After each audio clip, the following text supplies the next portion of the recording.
আর মানুষের মধ্যে কিছু লোক এমন রয়েছে যারা বলে, আমরা আল্লাহ ও পরকালের প্রতি ঈমান এনেছি, অথচ আদৌ তারা ঈমানদার নয়।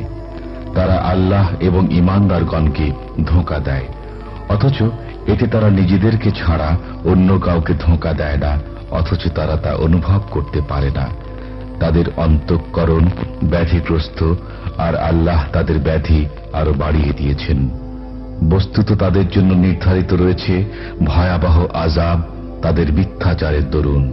আর যখন তাদেরকে বলা হয় যে দুনিয়ার বুকে দাঙ্গা হাঙ্গামা সৃষ্টি করো না, তখন তারা বলে, আমরা তো মীমাংসার পথ অবলম্বন করেছি। মনে রেখো, তারাই হাঙ্গামা সৃষ্টিকারী, কিন্তু তারা তা উপলব্ধি করে না। আর যখন তাদেরকে বলা হয় অন্যরা যেভাবে ঈমান এনেছে তোমরাও সেভাবে ঈমান আনো, তখন তারা বলে, আমরাও কি ঈমান আনব বোকাদেরই মতো? মনে রেখো, প্রকৃতপক্ষে তারাই বোকা, কিন্তু তারা তা বুঝে না। আর তারা যখন ঈমানদারদের সাথে মিশে তখন বলে, আমরা ঈমান এনেছি।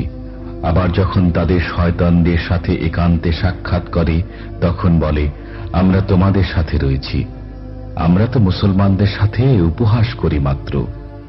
বরং আল্লাহ তাদের সাথে উপহাস করেন, আর তাদেরকে তিনি ছেড়ে দিয়েছেন যেন তারা নিজেদের অহংকার কুমতলবে হয়রান ও পেরেশান থাকে। তারা সে সমস্ত লোক যারা হেদায়েতের বিনিময়ে গোমরাহি খরিদ করে। বস্তুত তারা তাদের এ ব্যবসায় লাভবান হতে পারেনি এবং তারা হেদায়েতও লাভ করতে পারেনি।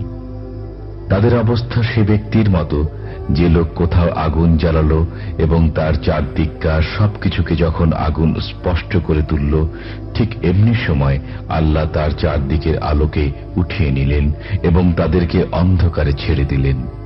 ফলে সে কিছুই দেখতে পায় না। তারা বধির, মুখ ও অন্ধ, সুতরাং তারা ফিরে আসবে না। আর তাদের উদাহরণ সেসব লোকের মতো যারা দুর্যোগপূর্ণ ঝোড়ো রাতে পথ চলে, যাতে থাকে আঁধার, গর্জন ও বিদ্যুৎ চমক। মৃত্যুর ভয়ে গর্জনের সময় কানে আঙ্গুল দিয়ে রক্ষা পেতে চায়, অথচ সমস্ত কাফেরই আল্লাহ কর্তৃক পরিবেষ্টিত। বিদ্যুৎ আলোকে যখন সামান্য আলোকিত হয় তখন কিছুটা পথ চলে, আবার যখন অন্ধকার হয়ে যায় তখন ঠায় দাঁড়িয়ে থাকে। যদি আল্লাহ ইচ্ছা করেন তাদের শ্রবণ শক্তি ও দৃষ্টিশক্তি ছিনিয়ে নিতে পারেন। আল্লাহ যাবতীয় বিষয়ের উপর সর্বময় ক্ষমতাশীল।